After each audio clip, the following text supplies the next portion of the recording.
हरे राम राम राम हरे हरे, हरे कृष्ण कृष्ण कृष्ण हरे हरे। श्रीमदे रामानुजाय नमः।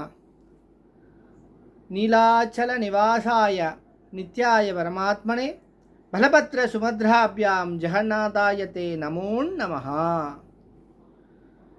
இந்த புரி ஜெகநாத வைபவத்தை பார்த்துட்டு இருக்கோம். சுவாமி எப்படி அங்கே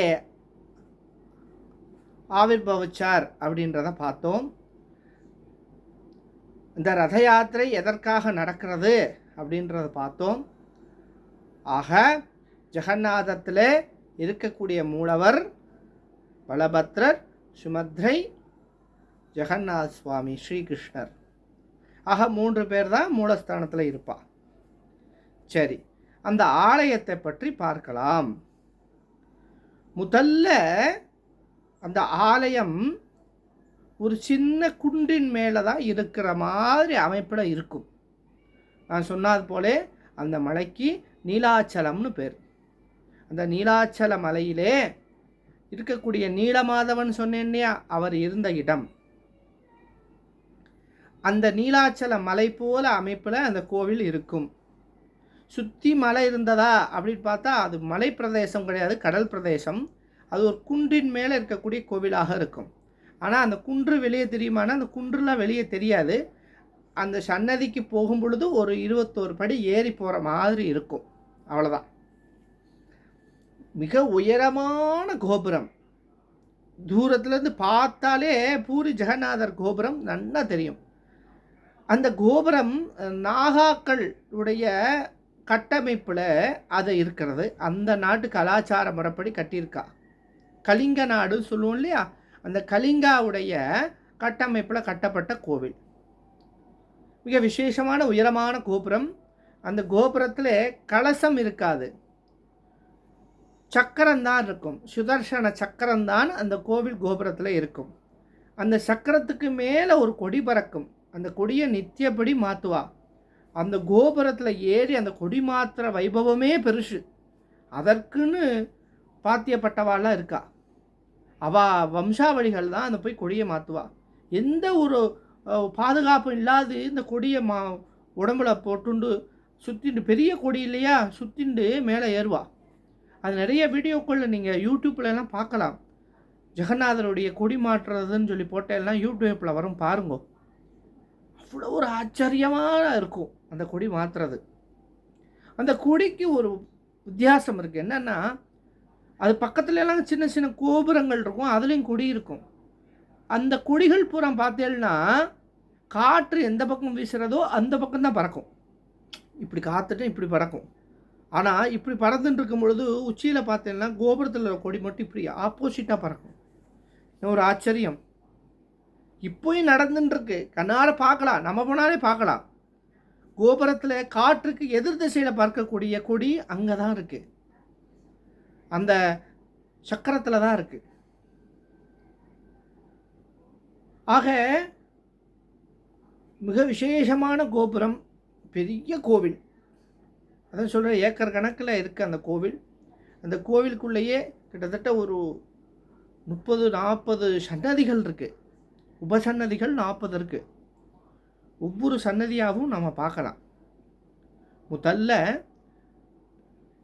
நாம் பூரி ஜெகநாத்துக்கு போயாச்சு. போன உடனே சக்கர தீர்த்தத்தில் ஸ்நானம் ஆடணும். சக்கர தீர்த்தத்தில் ஸ்நானம் ஆடி அப்படியே நேராக வந்தோமானால் பூரி ஜெகநாதர் கோவில் வந்துடும். கூட்டமாக இருக்க கோயில் தான் அது. ஆகையால் வரிசையில் தான் போகணும். சில நேரம் கூட்டம் இருக்கும். இதில் சின்ன ஒரு குறிப்பு என்னென்னா, இரவு நேரத்தில் போனேன்னா சுவாமிக்கு ஒரு 9 மணி 10 மணிக்கு மேலே அந்த சன்னதிக்குள்ளே இருக்கிற மாதிரி போயிட்டேன்னா கூட்டம் கம்மியாக இருக்கும். சுவாமிக்கு 2 மணிக்கு சயனாரத்தி பண்ணுவாள். எத்தனை மணிக்கு? 2 மணிக்கு சயனாரத்தி பண்ணிவிட்டு மறுபடியும் 4:30க்கு விஸ்வரூபம். 4:30 கோயில் திறந்துடுவா. நைட்டு 12 மணிக்கு போனாலும் அவரை சேவிக்கலாம். அவர் அப்படியே தான் இருப்பார். ஆக கோவில் சீக்கிரம் சாத்திடுவான்ற கவலை வேண்டாம். நீங்கள் இரவு நேரத்தில் போனேன்னா சுவாமியை நிம்மதியாக சேவிக்கலாம். அப்பயும் கூட்டம் இருக்கும், நிறைய நெரிசல் இருக்காது. கூட்டம் இருக்க தான் செய்யும். கூட்டம் இல்லாததே ஜெகநாதத்தில் கிடையாது. கூட்டத்தோடு தான் அவரை சேவிக்கணும். கூட்டத்தோடு தான் அவர்கிட்ட போகிறச்சையாவது கூட்டம் போட்டு ஆட்டி தான் எடுப்பா.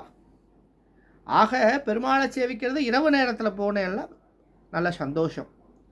ஆக முதல்ல என்ன செய்யணும், சக்கர தீர்த்தத்தை குளிச்சுட்டு நம்ம என்ன செய்கிறோம், பகவானை சேவிக்க நம்ம சன்னதிக்கு போகிறோம். உள்ளே நுழையும் பொழுது பெரிய ஒரு கொடிமரம் இருக்கும், கம்பம். அந்த ஸ்தம்பத்துக்கு பேர் எல்லாரும் கருட ஸ்தம்பம்னு சொல்லுவாள். அது கருட ஸ்தம்பம் கிடையாது. அது மேலே கருடன் மாதிரி ஒருத்தர் உட்காந்துருப்பார். அவர் கருடனும் கிடையாது, அருணன், கருடனுடைய அண்ணா. அருணஸ்தம்பம் அது. ஒரே கல்லால் செய்யப்பட்ட 64 அடி உயரத்தில் இருக்கக்கூடிய விசேஷமான ஒரு ஸ்தம்பம். அந்த ஸ்தம்பத்தில் விழுந்து சேவிக்கணும். ஜெய் ஜெகநாத், ஜெய் ஜெய் ஜெகநாத். அந்த பெருமாளை சேவிச்சுட்டு அப்படியே வலது பக்கம் வந்தோமானால் கால் அலம்புறதுக்கு, கை அலம்புறதுக்கு வச்சிருப்பா. வரிசையாக குழாய் இருக்கும். இந்த குழாயில் போய் கைகால் அலம்பிண்டு அப்படி வந்தோம்னா முதல் துவாரம் சிம்மத்வாரம். இந்த கோவிலுக்கு 4 துவாரங்கள் உண்டு. சிம்மத்வாரம், ஹம்சத்வாரம், அசத்வாரம் அப்படின்னு சொல்லி 4 துவாரங்கள். குதிரை, அதாவது யானை துவாரம், குதிரை துவாரம், சிம்மத்வாரம், அன்னத்வாரம்னு 4 துவாரங்கள் உண்டு. 4 வாயில்கள் உண்டு. எப்படி நம்ம மதுரை மீனாட்சி அம்மன் கோயில் சொல்கிறோம் இல்லையா, அதே போல் முதல்ல பிரதானமாக இருக்கக்கூடிய சிம்மத்வாரம். 2 சிங்கம் இருக்கும். அந்த அந்த வாசல்படியில் 2 சிங்கம் இருக்கும். ஆக நேராக வந்துட்டு கைகால் அலம்பிட்டு அருணஸ்தம்பத்தை பார்த்து சேவிச்சுட்டு அப்படி திரும்பி மேலே பார்த்தா மகாலட்சுமி இருப்பாள். கோபுரத்திலேயே மகாலட்சுமி தாயாரை சேவிச்சுட்டு முதல்ல அப்படி நுழையும் பொழுது நமக்கு இடது பக்கமாக ஒரு ஆஞ்சநேயர் சுவாமியுடைய விக்கிரகம், அதாவது சன்னதி இருக்கும். சன்னதினா பெருசாக நினச்சிக்க வேண்டாம், சுவர்லேயே தான் இருப்பார். அங்கேயும் அர்ச்சக சுவாமி உட்காந்துருப்பார். அங்கே ஒரு ஆச்சரியம் என்ன அப்படின்னா, சின்ன சின்ன சன்னதி, இவ்வளோதான், ஒரு ஜன்னல் சைஸுக்கு தான் சன்னதி இருக்கும். அங்கேயும் அர்ச்சக சுவாமிகள் இருப்பாள். அங்கேயும் ஆராதனை நடக்கும், அங்கேயும் செவிக்கலாம். ஆக அங்கே போனேன்னா இடது பக்கம் போன உடனே நுழைஞ்ச உடனே இடது பக்கம் பார்த்தேன்னா ஆஞ்சநேயர் சுவாமி. அவர் பேர் சித்தி ஹனுமான்னு பேர். சித்தி ஹனுமான் எதுக்கு சித்தி பண்ணக்கூடியவர்னா, ஜெகநாதர் தரிசனத்தை சித்தி பண்ணக்கூடியவர். நமக்கு எந்த தடையில்லாது சேவிக்க அனுகிரகம் பண்ணக்கூடியவராம். அதனால் முதல்ல அவரை தான் சேவிக்கணுமா. திரும்பினோடனே ஆஞ்சநேய சுவாமி இப்படி இருப்பார். செந்தூரன் ஜாத்தின்னு இவ்வளோதான் இருப்பார், சுவரில் இருப்பார். அவர் அப்படியே சேவிக்கும் பொழுது அந்த அர்ச்சக சுவாமி என்ன பண்ணுவாள், அங்கே ஒரு வழக்கம், பச்சை கற்பூரத்தை நன்னா அவள் சுவாமி பக்கத்தில் வச்சுருப்பா. அதை அப்படி தொட்டுட்டு நம்ம கண்கள் அப்படி செய்வாள். அந்த நாட்டு வழக்கம் அது. அப்படியே ஜிலுன்னு கற்பூரம் இல்லையா, ஒரு மாதிரி ஜிலுன்னு இருக்கும். அந்த கண்கள் அப்படி தடவி விட்டு திறந்தா ஆனந்தமாக இருக்கும். செய்த பாவத்தை எல்லாம் போக்கிடும். சகல பாவமும் ஆஞ்சநேயர் எடுத்துடுவார். அப்படி போய் நின்று அப்படி எடுத்து இப்படி பண்ணுவா. அப்படி திறந்தா நம்மளுடைய சரீரத்தில் இருக்கிற அழுக்கு, மனசில் இருக்கிற அழுக்கு எல்லாம் போயிடும். ஏன்னா பார்க்க போகிறது ஜெகநாதனை. சாதாரண ஒரு ஜனம், மனுஷ ஜென்மம், அதில் ஒரு பதவியில் இருக்கிறவளை பார்க்குறதுக்கே 1008 பார்க்க வேண்டியது இருக்குது. நம்மளோ ஜெகத்துக்கே நாதனை சேவிக்க போகிறோம். அவருக்கு எத்தனை பரிவாரம் இருக்காது. ஆஞ்சநேயர் சுவாமி தான் முதல்ல செக்யூரிட்டி மாதிரி. அவர் பார்த்து ஸ்கேன் பண்ணுவார் கீழேருந்து மேலே வரைக்கும். இப்போ தகுதியா போ. அப்பேற்பட்ட ஒரு ஆஞ்சநேயர் சுவாமி சித்தி ஹனுமான். அந்த கோவிலில் 8 ஆஞ்சநேயர் சன்னதி இருக்குது. அதே போல் நவநரசிம்மர் சன்னதி இருக்குது. 8 ஆஞ்சநேயர் சன்னதி, நவநரசிம்மர் சன்னதி, 12 லிங்கங்கள், ஜோதிர்லிங்கம் சொல்லக்கூடிய 12 லிங்கங்களுடைய சன்னதியும் அங்கே இருக்குது. தசமகா வித்யன்னு சொல்லக்கூடிய 10 விதமான சக்தி ஸ்வரூபமும் அங்கே இருக்கிறது. ஆஞ்சநேயர் சன்னதியும் இருக்குது, நவ நரசிம்மர் சன்னதி இருக்குது, சக்தி சன்னதி இருக்குது, சிவன் சன்னதி இருக்குது, எல்லா சன்னதிகளும் அங்கே இருக்குது. ஆக நவ நரசிம்மத்தில் முதல் நரசிம்ம ஜுவாலா நரசிம்மரை சேவிக்கிற மாதிரி இப்படி நுழைஞ்ச உடனே இந்த பக்கம் ஆஞ்சநேயர், வலது பக்கம் திரும்பினா ஜுவாலா நரசிம்மர் அதே போல அங்கே இருப்பார். அவரை சேவிச்சுக்கணும். சேவிச்சுட்டு கொஞ்சம் அப்படி திரும்பினால் ஒரு சின்ன கோவில் அதே பாகத்தில் இருக்கும். அந்த நுழைஞ்ச உடனே நான் எங்கே சொல்கிறேன்னா, சிம்மத்வாரத்துக்குள்ளே நுழைஞ்ச உடனே அந்த நிலையிலேயேவும், இப்போது நம்ம ஊரில் ராஜகோபுரம் இருக்குது, ராஜகோபுரத்துக்கு கீழே இவ்வளோ ஒரு செவ்வறு அகலத்துக்கு அந்த கோபுர அகலத்துக்குள்ளே நடந்து போவோம் இல்லையா, அந்த இடத்த சொல்லின்னு இருக்கேன். அந்த இடத்துல பார்த்தீங்கன்னா இந்த பக்கம் ஆஞ்சநேயர், இந்த பக்கம் நரசிம்மர், ஜுவாலா நரசிம்மர். அப்படியே எதிர்த்த பார்த்தோம்னா நமக்கு எதிர்த்த மாதிரி இந்த ஓரத்தில் இந்த பக்கம் வாயில் இருக்கும், அடுத்த கட்டம் போகிறதுக்கான வாயில் படி இருக்கும். அது ஓரத்தில் பார்த்தீங்கன்னா ஒரு சன்னதி இருக்கும். அங்கே அப்படியே ஜெகநாதருடைய சிரசு மட்டும் இருக்கும். என்னடா இது ஜெகநாதரோ, இதுதான் ஜெகநாதரோ, அதே அப்படியே இருப்பார். ஜெகநாதர் எப்படியோ அப்படியே இருப்பார். அப்படின்னா பெரிய விசேஷம் அந்த ஜெகநாதருக்கு. அந்த ஜெகநாதர் உடைய சிரசு மட்டும் அங்கே இருக்கும். பவன பாவன பக்தவக்ஷல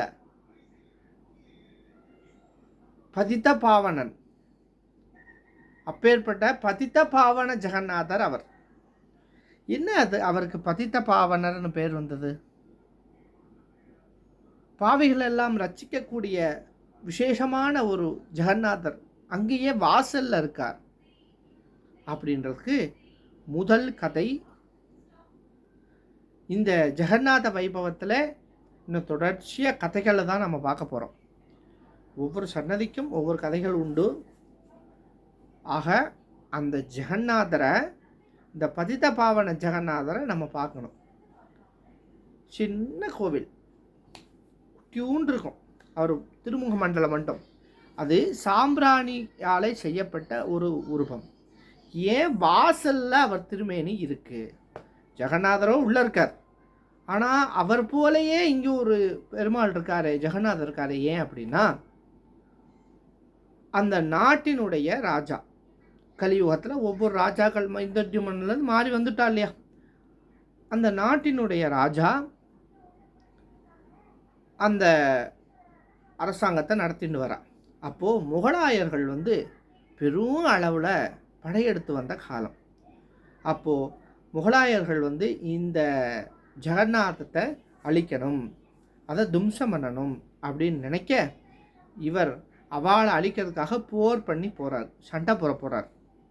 போகும்பொழுது அந்த சண்டையில் தோத்துடுறார். தோத்த உடனே, ஏ ஜெகநாதா அப்படி தோற்று போயிட்டேனே அப்படின்னு சொல்லிட்டு ரொம்ப வருத்தப்படுறார் அந்த ராஜா. உடனே அந்த ராஜாவை தூக்கி ஜெயிலில் போட்டான். ஜெயிலில் போட்டுட்டு மறுநாள் இந்த ஜெகநாதத்தை அழிக்கணும். அதுதான் அந்த முஸ்லீம் ராஜாவுடைய எண்ணமாக இருந்தது, இஸ்லாமியருடைய, அதாவது முஸ்லீம் ராஜாவுடைய எண்ணமாக இருந்தது. அப்போது அந்த இடத்த அழிக்கணும் பொழுது அங்கே ஒரு பொண்ணு வரா. அந்த சிறைக்கு நான் ராஜாவுடைய பொண்ணு, எனது அம்மா ஜெகநாத பக்தை, எங்கள் அப்பா விரும்பி கல்யாணம் பண்ணிட்டு வந்துட்டார். இருந்தாலும் நான் ஒரு இஸ்லாமிய பெண்ணாகத்தான் இருக்கேன். ஆனால் ஜெகநாதரை பற்றி நிறைய எங்கள் அம்மா சொல்லியிருக்கா. அந்த கோவிலை அழிவதற்கு நான் ஒருபோதும் சம்மதிக்க மாட்டேன்.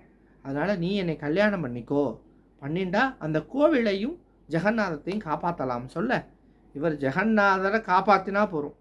ஜெகநாதரை காப்பாற்றவன் யார் அப்படின்னு நம்ம நினைக்கலாம். சுவாமியுடைய திருவிளையாடல் எத்தனையோ உண்டு. தன் பக்தியை சோதிக்கிறதுக்கு அவருக்கு கோயிலும் வேண்டாம், குளமும் வேண்டாம். ஜெகநாதன் ஜெகமே அவனுடையது. ஆனால் நம் பக்தி எப்படி இருக்கு? நம்மளை அவர் செதுக்கணும் இல்லையா? உளி பட்டாத்தானே சிலையாகும். ஆகையால நம்மளை செதுக்கணும்னா அவர் பல வேலைகள்லாம் பண்ணித்தான் ஆகணும். அதனால பெருமாளுடைய கோவிலை காப்பாற்றுவதற்காக இந்த ராஜா என்ன பண்ணினார், அந்த இஸ்லாமிய பெண்ணை கல்யாணம் பண்ணிக்கிற ஒத்துண்டார். உடனே அப்பாட்ட போய் சொல்கிறா, இங்கே பாருங்கோ, இந்த ஜெகநாதர் கோவில் மிக விசேஷமான கோவில், நிறையா மக்கள் வரா, நமக்கு அதுலேருந்து வரி பணங்கள்லாம் நிறைய கிடைக்கும். ஆகையால் இவரை சமாதானம் பண்ணி சமரசமாக போயிட்டு இவரை நான் கல்யாணம் பண்ணிக்கிறேன், நமக்கு இந்த சொத்துக்கள் வரமாக இருக்கும்னு சொல்ல, இந்த ராஜா என்ன பண்ணுறார், அவன் ஒரு இந்துவாக இருக்கும்போது நம்ம கல்யாணம் பண்ணிக்க முடியாது, அவனை வேணால் இஸ்லாத்துக்கு மாற சொல்லு, நாம் கல்யாணம் பண்ணி நீ சொல்கிற மாதிரி பண்ணிக்கலாம்னு சொல்ல, இவர் இஸ்லாத்துக்கும் மாறுறார். யாருக்காக? ஜெகநாதருக்காக மாறுறார். இந்த ராஜா மாறிட்டார். கல்யாணம் ஆகிடுத்து. இந்த நாட்டை மறுபடியும் அந்த மருமகன் கையில் கொடுத்துட்டு இவர் போயிட்டார். ஆனால் இங்கே ஒரு பிரச்சனை. என்ன பிரச்சனை ஆகின்றிருக்கு அப்படின்னு பார்த்தோமானா, இங்கே இந்துக்கள் தவிர யாரும் அந்த சன்னதிக்கு வர முடியாது, அப்படி ஒரு கட்டுப்பாடு இருக்கிறது. இவர் இந்து மகாராஜாவாக இருந்தாலும் இப்பொழுது இஸ்லாத்தில் மாறிட்டார் இல்லையா, அதனால் இவரவே கோயிலுக்குள்ளே என்ன பண்ண விட மாட்டா, வரவிட மாட்டா. ரொம்ப வருத்தம். ஜெகநாதா, என்ன ஒரு தர்ம சங்கடமான சூழ்நிலையில் என்னை வச்சிருக்கே அப்படின்னு சொல்லிட்டு இரவு நேரத்தில் என்ன செய்வாராம், இரவு நேரத்தில் அவர் வாசலில் நின்று அப்படியே சேவிப்பாராம். ஜெகநாதா, ஒரு ராஜாவுக்கே நிலைமையை பார்த்தீங்களா? ஏன்னா கட்டுப்பாடு அப்படி இருக்குது. பெரியவாள்லாம் அப்படி ஒரு கட்டுப்பாடு வச்சுருக்கா. அந்த காலத்தில் ஏன் அப்படி விடலை அப்படின்னா, இந்த மாதிரி சீரழிவு நிறைய உருவாக்கினான். எல்லாரையும் விட்டோமானால் ஊடுருவி ஏதாவது பண்ணிட்டு போயிட்டாலும் என்ன பண்ணுறது, கோவிலை அழைச்சிட்டு போயிட்டாலும் என்ன பண்ணுறது, ஏதோ ஒன்று பண்ணிட்டு போயிட்டா என்ன பண்ணுறதுக்காகத்தான் வேறு யாருக்கள் உள்ளே வரக்கூடாது, அந்த கோவிலை பாதுகாக்கிறதுக்கு தான் பெரியவாள்லாம் அதெல்லாம் பண்ணியிருக்கா தவிர பேதம்லாம் ஒன்றும் இல்லை. அந்த காலத்தில் அப்படி நடந்தது. எல்லாரும் உள்ளே வரலான்னா அவள் என்னமா பண்ணிட்டு போயிட்டா ஆறு கண்டா சொல்லுங்க. அப்போ அந்த பெருமாளை சேவிக்கிறா மட்டும் வந்தால் எதுவும் பண்ண மாட்டான்னு ஒரு நம்பிக்கை. அதனால் அப்படி ஒரு கட்டுப்பாடுகள் இருந்தது. அதே போல் இந்த ராஜா வாசலில் நின்று சேவிப்பாராம். அப்போ ஜெகநாதனே வாசலுக்கு இவர் காட்சி கொடுப்பாராம். இதே போல் நித்தியபடி நடந்திருக்கு. சரின்னு சொல்லிட்டு அங்கே பார்த்தேன்னா ஜெகநாதத்தில் பார்த்தீங்கன்னா சுத்தமாக வச்சுருப்பா. அந்த சைனாரத்தி முடிஞ்சோடனே நல்லா கோவிலவே அலம்புவா. அத்தனை ஏக்கர் பெரிய கோவிலவே நித்தியபடி அலம்புவா. எல்லா மக்கள்லாம் ஓஞ்சக்கப்புறம் 2 மணிலேருந்து 2 மணி சைனாரத்தி முடிஞ்சோடனே 4:30 சன்னதி திறக்கணும், 4 மணி வரைக்கும் அலம்புவா. சன்னதி முழுமையாக சாத்துறது என்னமோ பிரதான வாசல் மட்டும்தான் சாத்துவா பேருக்கு. முழுமையாக அலம்புவா. அந்த முழுமையாக அலம்பும்போது சுத்தம் பண்ணி வச்சு தான் போவாளாம். ஆனால் மறுபடியும் காத்தால திறந்தால் வாசல் படி வரைக்கும் பெருமாளுடைய மாலை புஷ்பம்லாம் செதறி கிடக்கும். ஏன்னா அவர் வந்தார் இல்லையா, அங்கே இருந்து கிட்டத்தட்ட மூலஸ்தானத்துக்கும் இந்த வாசலுக்கும் எப்படி ஒரு 1 கிலோமீட்டர் தூரமாவது இருக்கும். இப்பயும் நம்ம செவிக்கலாம், அவ்வளோ நீளமான கோவில் அது. இந்த வாசலுக்கும் சிம்மத்வாரத்துக்கும் பெருமாள் இருக்கிற கருவறைக்கும் குறைஞ்சது 700 மீட்டராவது இருக்கும், கூடயே இருக்கும், எனக்கு சொல்ல தெரியல. அப்போது புஷ்பமெல்லாம் இருக்கணுன்னே அங்கே உள்ள அர்ச்சகால பண்டான்னு சொல்லுவாள். நம்ம இங்கே எப்படி பட்டாச்சாரியார் அப்படின்னு சொல்கிறோம்னா அங்கே பண்டா அப்படின்வா. அந்த பண்டாக்கள்லாம் பார்க்குறா, இது என்ன இப்படி இருக்கே, நித்தியப்படி இப்படி இருக்கே, சுத்தம் பண்ணி வச்சுட்டு போனால் ஏதாவது எலி தொந்தரவு பண்ணுறதா என்னன்னு ஒரு நாள் பார்க்கலாம்னு சொல்லி அந்த அர்ச்சகாலெலாம் என்ன பண்ணிட்டா, அங்கே சன்னதிலே படுத்துட்டான். அங்கே ஒரு விஷயம் என்ன அப்படின்னா, ஏதாவது ஒரு தொந்தரவாகிறது, ஏதாவது ஒரு பிரச்சனையாகிறது பெருமாள்கிட்ட அதை கேட்கணுன்னா அந்த அர்ச்சகாலெலாம் அந்த சன்னதியில் படுத்து தூங்கிடுவாளாம். தூங்குனா சொப்பனத்தில் பெருமாள் சொல்லுவாராம், இது செய், இது பண்ணாத, இது செய்யுன்னு. அதைப்படி பண்ணுவாளாம். அதே போல் அந்த அர்ச்சகாலெலாம் அங்கே படுத்து தூங்க அவாவுடைய சொப்பனத்தில் பெருமாள் வந்தார். ஏ அர்ச்சகா, இங்கே பாருங்கோ, அவன் என்னுடைய பக்தன், அவனை உள்ளே வரக்கூடாதுன்னு சொல்லிட்டு அவனை பார்க்கறதுக்காக நான் வந்துட்டுருக்கேன் நித்தியப்படி, அதனால் அவனுக்காகவே நான் வருகிறேன். வாசலில் என்னுடைய சிரசு மட்டும் தெரிகிற மாதிரி ஒரு விக்கிரகத்தை ஸ்தாபிதம் பண்ணுங்க சொல்ல இந்த அர்ச்சகாலெலாம் மெச்சி போய் பகவானே சொல்லிட்டு பதித்த பாவனா அப்படின்னு சொல்லி சேவிச்சு அந்த விக்கிரகத்தை வெளியே பிரதிஷ்டை பண்ண சாம்பிராணியாலான ஜெகநாத சுவாமி. நாங்கள் உள்ளே நுழைஞ்ச உடனே அவர் தான் தெரிவார். இப்போ நீங்கள் யூடியூப் வீடியோவில் பார்த்தாலும் அவரை தான் காட்டுவா. ஒரு சின்ன கேட்டு மாதிரி போட்டு திறப்பா. தலை மட்டும் இருக்கும், சிரசு மட்டும் இருக்கும்.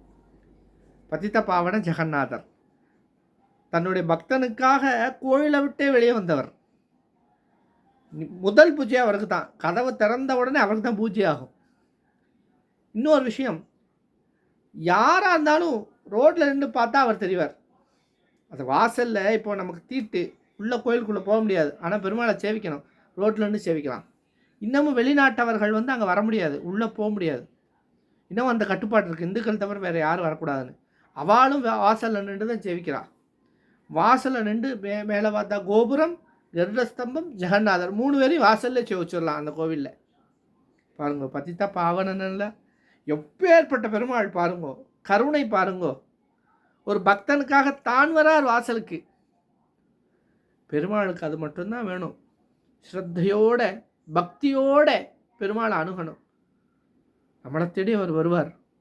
ஜெகநாதனை சேவிக்கணும். ஜெகநாதா ஜெகநாதா ஜெகநாதா ஜெகநாதா சேவிக்கணும் சேவிக்கணும் நினைங்க. உங்களை தேடி அவர் வரும். கையை பிடிச்சி கூட்டின்னு போவார். உங்களை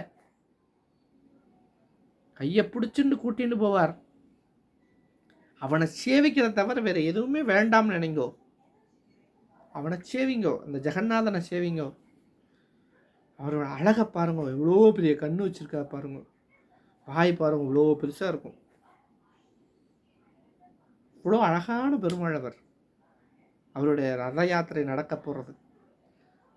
அடுத்தபடியாக ஒவ்வொரு சன்னதியாகவும் ஒவ்வொரு கதையாகவும் நம்ம பார்க்கலாம்.